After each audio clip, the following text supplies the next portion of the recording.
A wonderful good morning from the flight deck. After receiving some personal messages and some comments on what I do here, I've come to the point where I can try to answer some of your questions on the videos that you asked.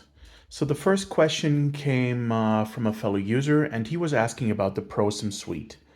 Now, prosim is a software tool that basically deals with the emulation of the full aircraft. It comes with a system module, a flight module, a flight model. Careful, don't intermix these two. And with software modules for a MCDU, a DCDU, the ECAM, all flight instruments, and it can also emulate some of the panels that, in my case, in my cockpit, like the FCU, like the COM panels, the MCUs, are all hardware. On other things, these are software versions. Now, on this video, I'm going to concentrate on prosim a little bit. Again, I'm not paid by them. I'm not sponsored by them. I just use it. Are there other alternatives? Of course there are. If you are a little more on the professional side, there used to be Project Magenta. I don't know if they still do a lot of stuff. I asked them and they said no, they've gone away from the hobby sector, which is okay. That is their decision. There is GHEL. If you're a P3D based person, GHEL in fact is a freeware software made by a guy called Jean-Luc in France. So kudos to you, Jean-Luc. Then if you're an X-plane type based person, there is the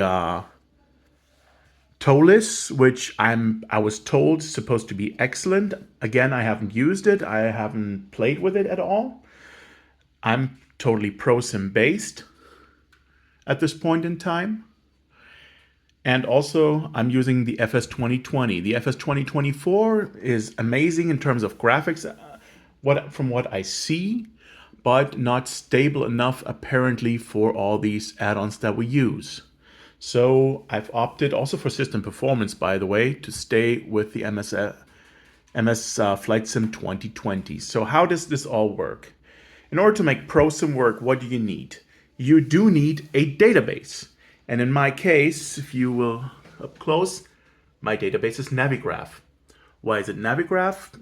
Well, Navigraph is the most common, and I decided to go with it because it does have a very nice dispatch system that I run on my instructor station. So let me take you through the different modules. And this is my setup. Again, my setup is a 5-computer network.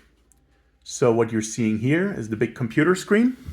It runs basically the simulator. And the first thing you have to do, you activate what we call ActiveSky. ActiveSky is a software that emulates weather. And hopefully at some point in time, I'm using the ActiveSky FS actually. Here it is. It will actually also provide a weather radar signal. If you're using P3D, that already works. Because P3D, again, is the simulator that is a little older and longer in the market. So the ActiveSky for P3D provides weather radar. Next thing, you activate what's called the prosim systems module. Prosim systems, there it is, it's loading, is the module that basically emulates the entire backbone of the prosim suite. Here you can see it. On the left side, it shows the hardware interfaces that are connected, and in the middle, it shows all the inputs and so on. Then you activate the prosim audio. This is what provides the sound for the system part of the aircraft, not the external, but the system part. Then, once that is dusted and done, you activate the MSFS, Microsoft Flight Simulator. Now in my case, MSFS is coupled with FSU IPC for input processing. At the same time, on these other computers down here, this is the captain station. This is tied to one of those little buggers down there. You activate the prosim display app. Now the display app is common for all machines that are operating a display, be it ECAM or EFIS. And you activate the prosim, and this is very small actually. You need some good eyes or a magnifier. the prosim CDU app. So this launches the MCDU. Same story on the eCam computer. Also, one of these little buggers down here. You activate the, if I find my mouse, that'd be great. You activate display app as well.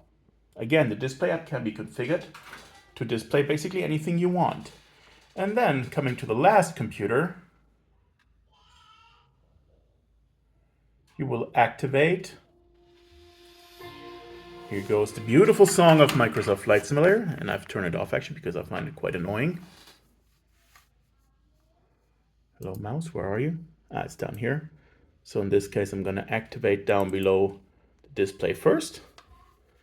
And then I'm going to be moving over here to activate the display app. And again, these machines that I run here, they're not expensive. They're small little office computers. That's why I call them buggers, as opposed to this machine, which is the simulator computer. That's the core computer, and they're basically connected. But if you're living in Europe, hey, a Fritzbox does just fine. Plus it has the capability to be a router for the internet as well. And here, in case somebody wonders, my checklists. So I'm going to stuff this one back in here, where it belongs. So some work I've been doing on the sim lately while it loads. I've been basically completing the pedestal. I've installed radio panels on both sides, and the RMP and the ACP, the audio control panel. As you see, if you're a married guy, I'd suggest taking your wedding ring off because it may tear off some of the paint. In fact, mine is made out of titanium. So if you can actually, I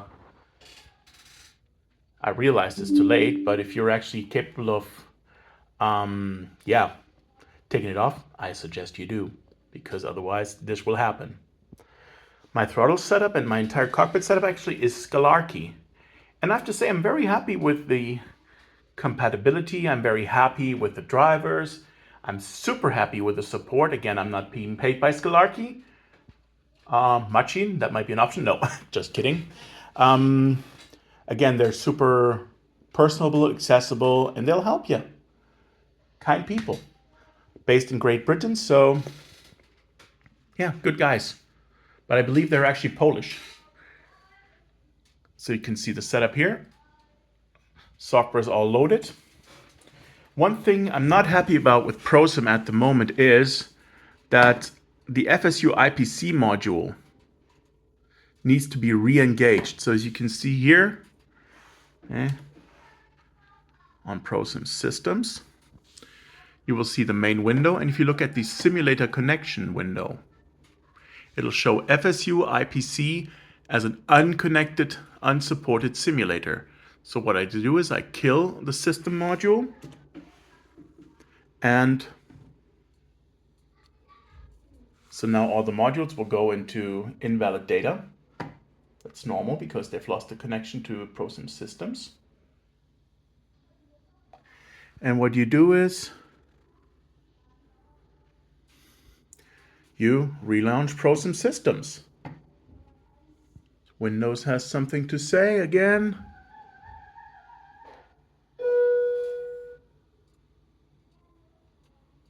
And it wants to restart. No, I don't want it to restart now. And here you are. Now you can see prosim systems is active again, and you can see FSU IPC is showing as connected, and FS2020 module is showing as connected. So next thing you do is you just go to your simulator and you select your world map where you want to go. And yesterday I want to fly from Frankfurt to from Köln-Bonn to Stuttgart. That flight got cut short. Why? Because I had a dual pack failure, dual pack overheat in flight, and I parked my aircraft at this position. So I'm gonna put it right back there where I started. I'm gonna say fly.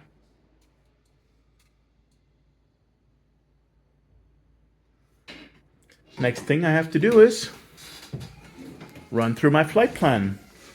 And again, this is basically happening on the instructor station. What am I going to do? I'm going to start the instructor operating station app. And I'm going to start my Navigraph, my sim brief. And I'm going to say dispatch system. And basically, this is going to be a repositioning flight.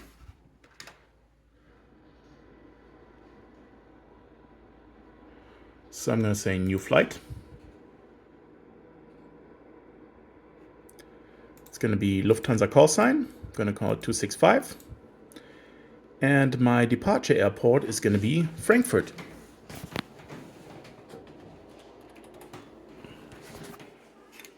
Here's the operator station, which is great.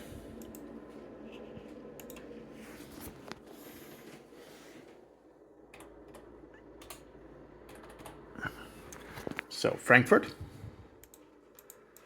Destination Stuttgart. Ultimate is set automatically, and I'm going to select my airframe. And here is my routing. And I'm going to say generate.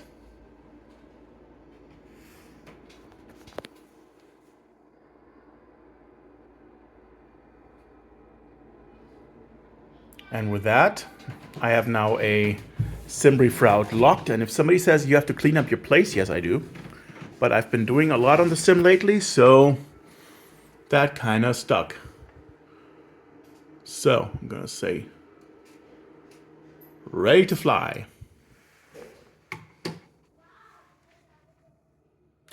And with that, you can see how you can initialize the flight simulator with a Scalarchy-made home cockpit. With prosim systems, again, I'm not being paid by any of these guys. And I have to say, some people ask me that, well, why the hell are you doing this? Number one, it's fun. Number two, in my life, I have three passions. Probably the biggest one, my wife and my beautiful kids. Passion number two, I'm a devout Christian. I do believe in a solid relationship with Jesus, and it is very beneficial for your life, no matter what. It is just one of the most defining things you can do. And passion number three, aviation. I've been passionate about aviation ever since I've been not crawling in diapers, but ever since I can think sensibly, which some people believe happens at the age of 6, takes a brief break from 13 to 18. I'm glad it probably didn't on me. And then ever since. So again, thanks for your interest. If you like this kind of a content, please tell me so. I'd love if you subscribe, but you don't have to. And if you have any questions, put them in the comments, shoot me a message. I'll be glad to share. If so, until then, happy landings.